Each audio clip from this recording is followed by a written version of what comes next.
The long-lost breath gently collided on him as Wei Wuxian turned his head, his eyes glancing sideways. Lan Wangji met his gaze, his eyebrows slightly twitching, a cautious probe and a suddenly kindled fire, hidden beneath his seemingly cold but unfathomable expression. Wei Ying. Wei Wuxian shook his head, his thoughts gradually returning, and inwardly grumbled. This little old-fashioned, why does he want me again? This time without breaking family rules. Could it be the time for the quota twice a week again? Was he chosen by second young master Lan tonight? With his thoughts clear and emotions quickly shifted, Wei Wuxian felt a surge of irritation in his chest. He coldly threw a "I'm tired" over his shoulder, and taking advantage of Lan Wangji's moment of bewilderment, forcibly unwrapped the arm around his waist and burrowed into his own bedding. As he slammed his head onto the pillow, that irritation snowballed into a raging fury. Who do you think I am? Someone you can summon and dismiss at will, you little old-fashioned? Why should I come whenever your family's rules say so? I'm not some concubine here to serve you. I am not in the mood tonight, so I refuse. What about it? Coldly left to the side, Lan Wangji didn't know how to react for a moment. After hesitating for a while, he leaned down to his ear, starting to speak before stopping. Wei Ying, How could he explain to Wei Ying that, according to the family rules, they could now be intimate again? How could he tell him that after all their efforts and restraint, tonight they no longer needed to endure? He was unsure how to begin. Wei Wuxian could sense Lan Wangji's unease even through the bed covers, feeling a trace of schadenfreude. Lan Zhan, the little old-fashioned, would never be able to articulate such things. Serves him right. He should just endure it himself.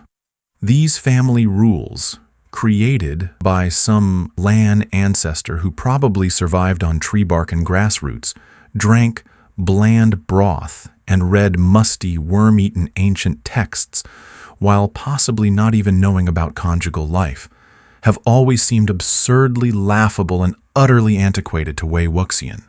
During the 2 months spent in Yunxian, he constantly found faults, every day going against these invisible rules, making him deeply realize that he and the ancestral precepts of the Gusu Lan clan were inherently incompatible, their personalities and fates clashing, mutually exclusive with no possibility of coexistence. No matter how good the little old-fashioned might be, if he insisted on siding with his family's rules, then he, Wei Wuxian, would undoubtedly stand in opposition and fight to the end. Perhaps the dull, monotonous life had made him homesick, for Wei Wuxian felt an unexpected sense of familiarity, even upon seeing a water ghost, making him long for the days of Yunmeng's beautiful mountains, clear waters, and abundant life. Chasing the water ghost to a cold pond, Wei Wuxian couldn't help but marvel.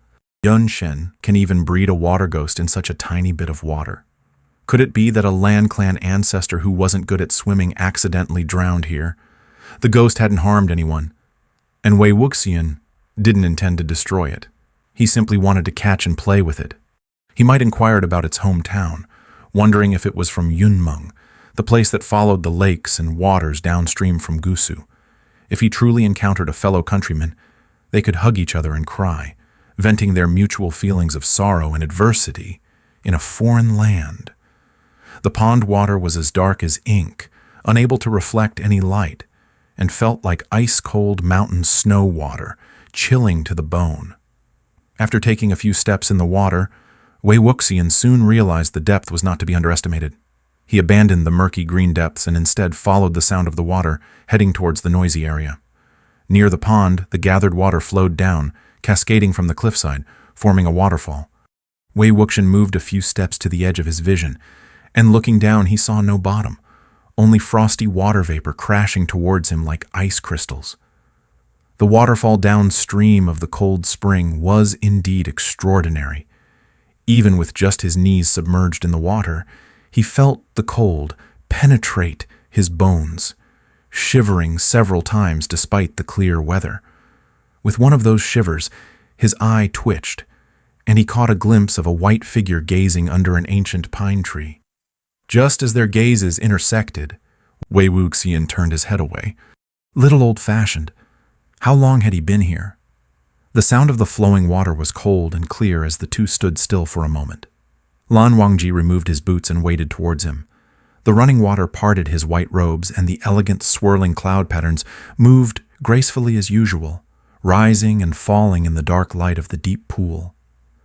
Lan Wangji seemed to have been wanting to talk to him for a while. Yet, when he reached the water, he remained silent, only quietly gazing at Wangxian. This silence inexplicably made Wangxian feel a sense of panic. With just a brief, cautious glance, he knew that Lan Wangji had been hurt by his cold demeanor the previous night. By the edge of the cold pool, just a foot from the abyss, the water rushes beneath, with the stones at the bottom sharp as blades. Sighing inwardly, Wangxian suddenly felt that all the torment and cold conflicts were immensely childish. From the very first day he met Lan Wangji, he had been this little old-fashioned, always abiding by family rules, never overstepping boundaries and never making mistakes. Back when he wanted to escape from Yunshan, he had tried everything, coaxing, flattering, bribing, and even betting, but none of it could loosen Lan Wangji's grip, nor allow him to slip through his hands. Now that they were married, they had spent a crazy month together, facing daily penalties of kneeling and narrowly escaping being caught doing indecent things in the library. He finally made up his mind to settle down and behave properly, which was understandable. It should be said, this is precisely the little old-fashioned he had known. In the wedding hall, he had untied him, and no one had forced him. It was willingly that he married him. So now, what was he coming to blame little old-fashioned for? Wangxian was only angry with himself. He had always been carefree, living in a world as vast as the sky and the earth, so why did he fall for such a little old-fashioned? Wasn't this like tying a yoke and reins to himself? If he didn't like Lan Wangji, he would have fled that day and never married into the Lan family. Then, he wouldn't need to be troubled by these absurd and laughable matters. Ying, Lan Wangji suddenly spoke, while Wangxian was lost in his thoughts.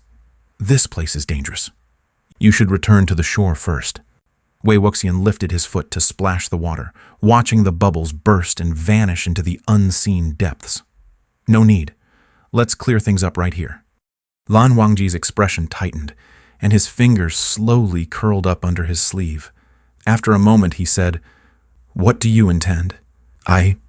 Just as the words left Wangxian's mouth, a shadow slipped swiftly through the water, with a grayish-green face and two little eyes that rolled around. It stuck out, its tongue at him. It was the little water ghost that had made him homesick.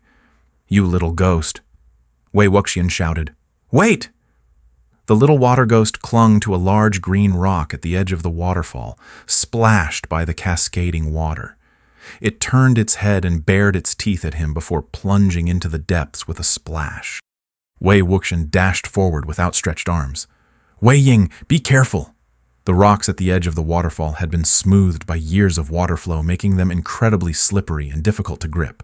As expected, Wangxian's foot slipped. He barely had time to hear Lan Wangji's shout before everything spun around him, and he tumbled head over heels off the cliff.